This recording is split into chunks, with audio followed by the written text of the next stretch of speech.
안녕하십니까. 한나정원내과 조기입니다. 저는 그 앞에 황세진 쌤이 기본적인 이제 세장 초파에 대해서 상의를 해주셨고요. 저는 이제 질환 위주로 좀 간단하게 보도록 하겠습니다. 그래서 세장은 파크레타이티스 그리고 튜머 그리고 논네오플라스티시스트 디비전 이렇게 나눠볼 수 있는데 대표적으로 어큐트 크로닉 오토이뮨 파크레타이티스가 있겠고 튜머는 시스틱 그리고 솔리드 이렇게 나눠볼 수가 있겠습니다. 그 파크레타이티스 중에서 어큐트 파크레타이티스는 앞에서 강의 설명했듯이 특징적인 소견이 안 보이는 경우가 많습니다. 그렇지만 좀 심하면은 이제 스웰링이 보이고 에코가 좀 떨어지고 윤곽이 불명료해지고 주위에 이와 같은 브리드 플래시는 보이기도 합니다. 그리고 슈도시스트가 형성되기도 합니다. 그래서 이제 현파상 이상이 안 보이는 경우도 많다. 그리고 마비상 장폐 에펙팅이 생기기 때문에 가스 때문에 세장이 더 안 보입니다. 그리고 특히 이제 네크로시스와 같은 이런 컴플리케이션이 생겼을 경우에는 총파로는 감별이 안 됩니다. 그런 경우는 컴플리케이션이 좀 심하다 싶으면 꼭 CT를 찍어서 정도를 확인하는 것이 좋겠습니다. 그래서 이제 아틀란타 클래시피케이션에서는 이렇게 네크로시스 유무에 따라서 없는 경우는 인터스티셜 이네마타스 팜크레타이티스 그리고 네크로시스가 있는 경우는 네크로타이틱 팜크레타이티스로 나누게 되고 4주를 기준으로 해서 그 이하의 경우에 블리드 컬렉션을 어큐트 페리팜크레틱 블리드 컬렉션이라고 하고 4주가 넘고 5월이 있는 경우는 슈도시스트라고 이야기합니다. 그리고 네크로틱 티슈를 포함하고 있는 경우에는 어큐트 네크로틱 컬렉션 4주가 넘는 경우에는 월 오프 네크로시스 이렇게 구분을 하여 명명하고 있습니다.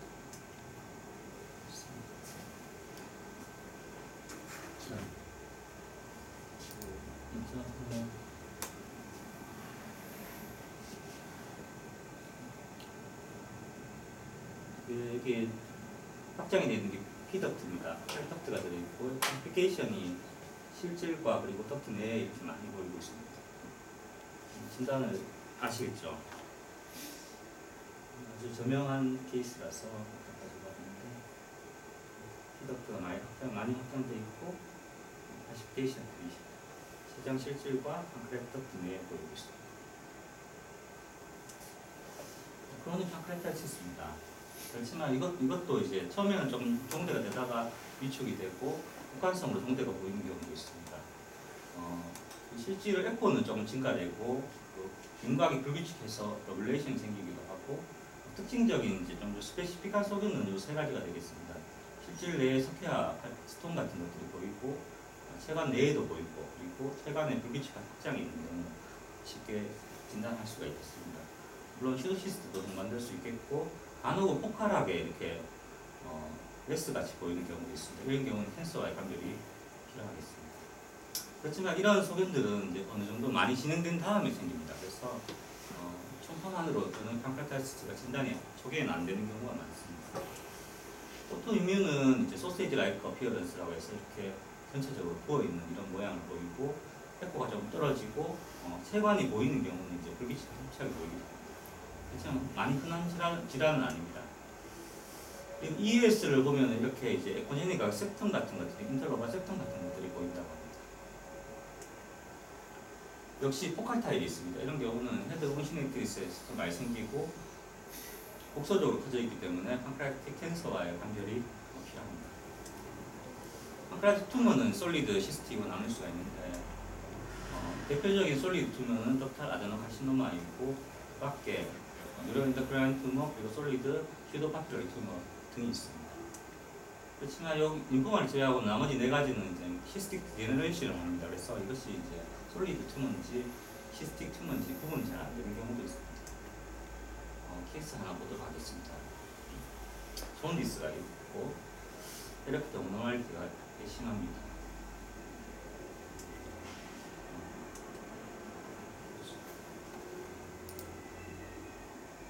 IHD가 많이 늘어나 있습니다. 인트라헤파틱 덕트들이 많이 오른쪽에 많이 늘어나고 왼쪽에 늘어나 있고 지난 시간에 말덕트한테 배웠을 것 같은데 여기 폴타르빈 앞쪽에 라이트 헤파틱 아테리 그리고 여기 커먼 덕트가 확대가 되어 있습니다. 그렇지만 뚜렷한 obstructive 리전은 보이지 않았습니다. 그래서 에피가스틱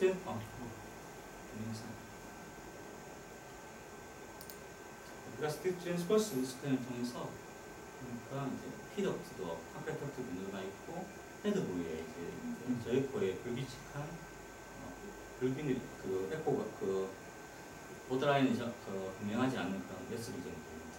여기에 이제 커먼더트도 확대되어 있는 것이 보입니다. 그래서 컴팩트 캔서입니다. 그래서 거의 90% 이상이 이제 컴팩트 캔서가 되겠고 컴팩트에 있으면 헤드에서 많이 생기고 앞 케이스와 같이 저해포성 전개가 보이고 체관이나 체관 실질의 위축이 보이고 담도도 확장되어 있고 혈관 침범 소견을 보이게 됩니다. 특징적인 소견인데 이런 메스가 있고 커먼더트 그리고 IHD가 늘어나 있고 GB 디라테이션이 있습니다. 그래서 전개가 있고 저기 때문에 관내 단관의 확장과 관내 단관의 확장 그리고 담낭의 확장 그리고 주체관의 확장을 보입니다. 유로 엔더플라인 튜머는 이제 기능성인 경우가 좀 많고 비기능성인 경우가 많습니다. 기능성인 경우에는 이제 증상이 생기게 되면 조기에 발견이 되고 비기능성인 경우에는 좀 크게 큰 후에 발견되는 경우가 많습니다. 췌장 어느 부위에도 다 생길 수가 있고 대표적인 인슐린오마와 가스트리노마가 되겠습니다. 특히 비기능성은 이렇게 크기가 큰 경우가 있기 때문에 마이너스 포텐시가 좀 증가하게 됩니다. 초파상에서 이런 저혈구성 조개로 이제 보이는 경우가 많고 하이퍼바스쿨라입니다. 그래서 도플러상에서 풍부한 혈류 신호를 보입니다. 그렇지만 크게 커지게 되면은 이런 비기능성인 경우에는 이제 석회화나 중심부 괴사 같은 낭성 부분이 동반되게 됩니다. 솔리드 슈도 파피러리 튜머는 흔하진 않은 젊은 여성이 생기고 바디 테일에 좀 많이 생기고 이제 솔리드한 퓨어 솔리드부터 퓨어 시스틱까지 다양하게 나타날 수 있습니다. 그래서 특징적인 전파 소견이 없는데 보통은 이제 솔리드 하면서 시스틱 디제너레이션 되던 그런 모양을 많이 보이게 됩니다. 이렇게 이제 이런 슈더 캡슐 같은 것도 생기고 네크로시스 이런 것들이 생겨서 이제 헤테로지너스하게 보이게 됩니다. 30% 정도에서 클래시피케이션을 동반하기도 합니다. 마리그너치 포텐시가 한 15% 정도 됩니다. 두 번째 케이스 보겠습니다. LUQ 업도미널 페인이 있었고 가스 트리 쪽에 테너리스가 있었습니다. 그래서 이제 여기가 헤드 부위, 운신 헤드 부위 보이겠습니다. 여기 보이는 게 스프레닉 베인입니다. 큰 보통 이제 유니로큘러하게 보입니다. 수적 화상에서 그 위쪽에 보면은 아까 초음파에서 아까 전에 그 황세진 쌤 강의할 때 이야기했지만 그 바디의 윗부분을 놓치는 경우가 있습니다. 그래서 바디 윗부분부터 확실히 올려서 이제 확인하는 것이 좋습니다. 그쪽 윗부분에 이제 시스틱한 메스 리전이 다시 한번 보여주시죠. 근데 이 운신엑스 프로세스에 있는 그 리전과 좀 다릅니다. 보면은 경계가 약간 불명확한 것 같기도 하고 약간 덕트 같은 것들이 이렇게 보입니다. 여기도 보이고 이쪽으로 조금 보이고 무엇인 것 같습니까?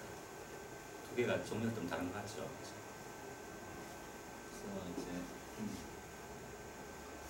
그래서 시스틱 튜머는 이제 대표적인 그 MCN 그리고 시러스 시스트 아데노마 그리고 IPLN이 되겠습니다. 그리고 드물게는 이러한 것들이 생길 수 있고 앞에서 이야기 드렸다시피 솔리드 튜머가 아닌 시스틱 디제너레이션 시스틱 체인지하는 경우가 있습니다.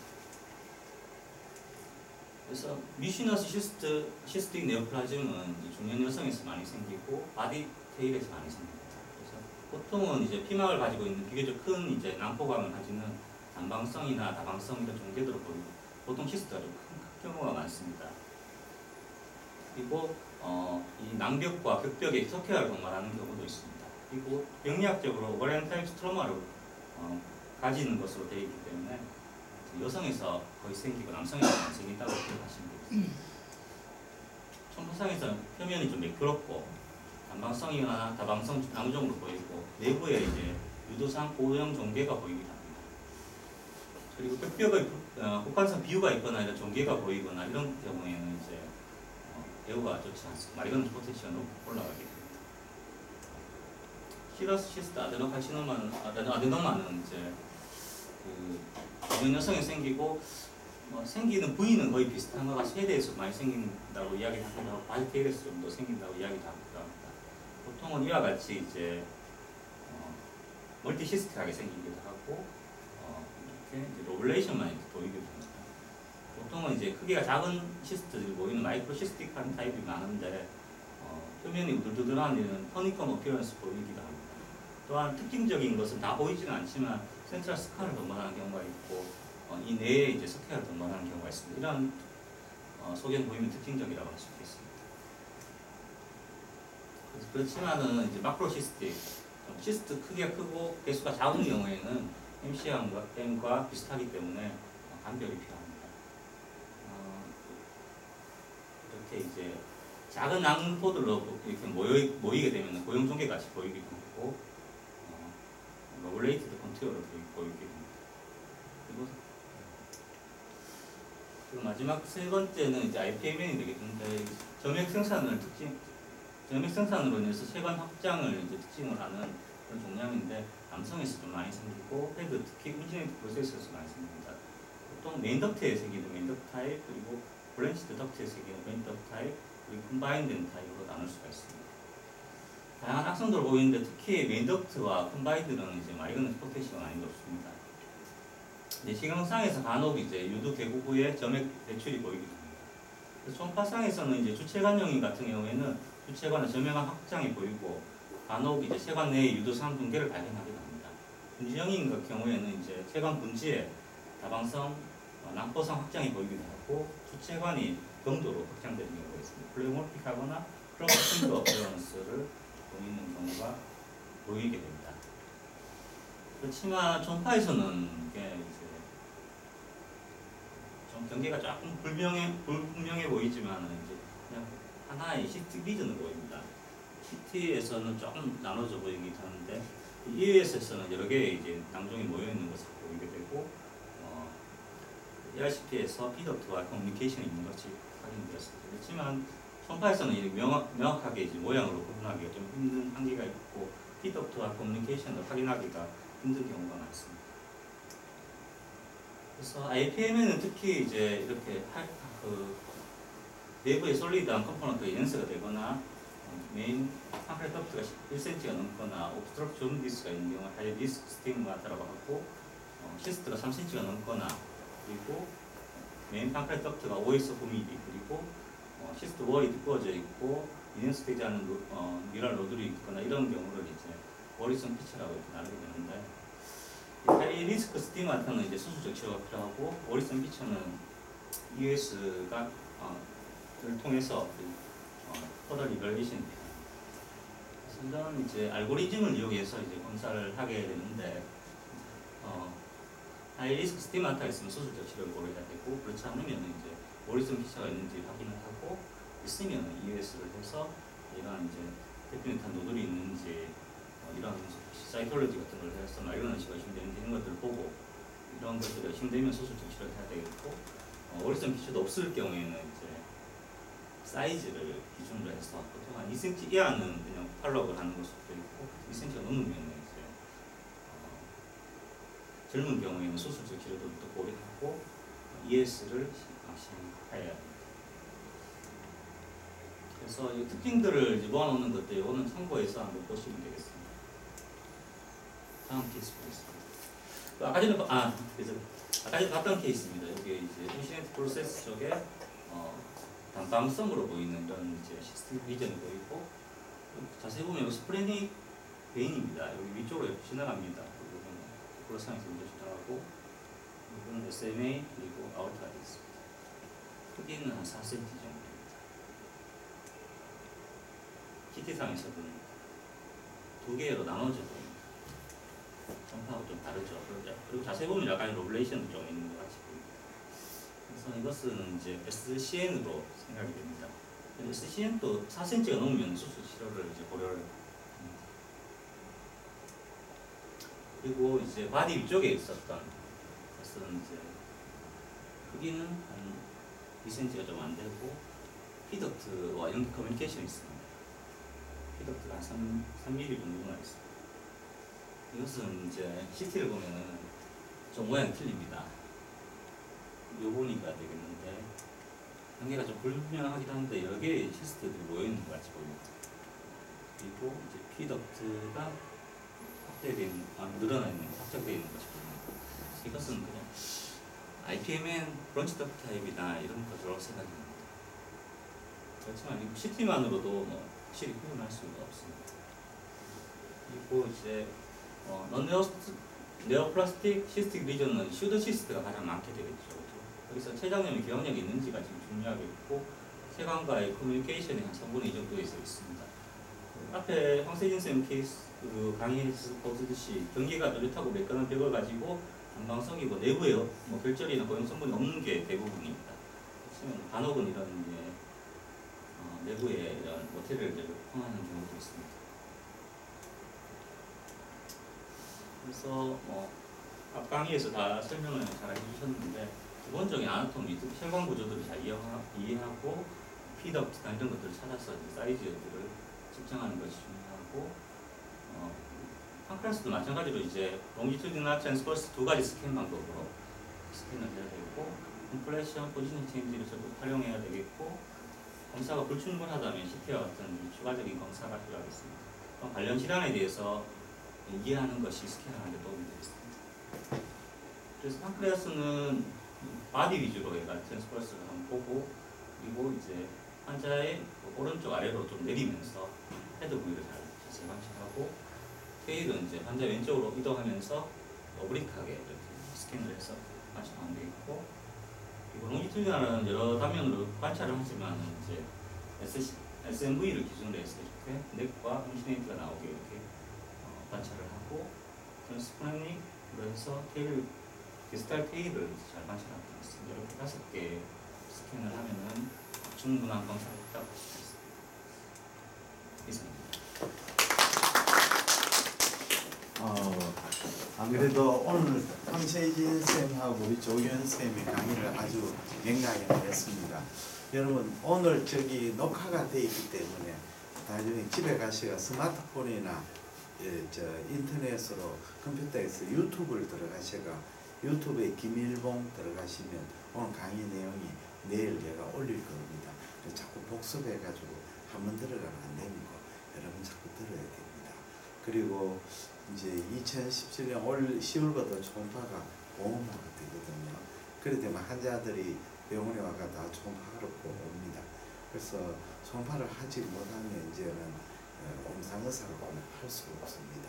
그래서 앞으로는 몇 년 내로 우리가 개원이든 뭐 종병이든 모든 초음파 영상을 빅데이터에 다 집어야 될 겁니다. 그래야만이 돈을 받을 수 있는 시대가 될 겁니다. 그래서 열심히 우리 개원이들은 초음파를 해야 됩니다. 그렇지 않으면 의사로서 존재할 수 없습니다. 예, 대단히 감사합니다.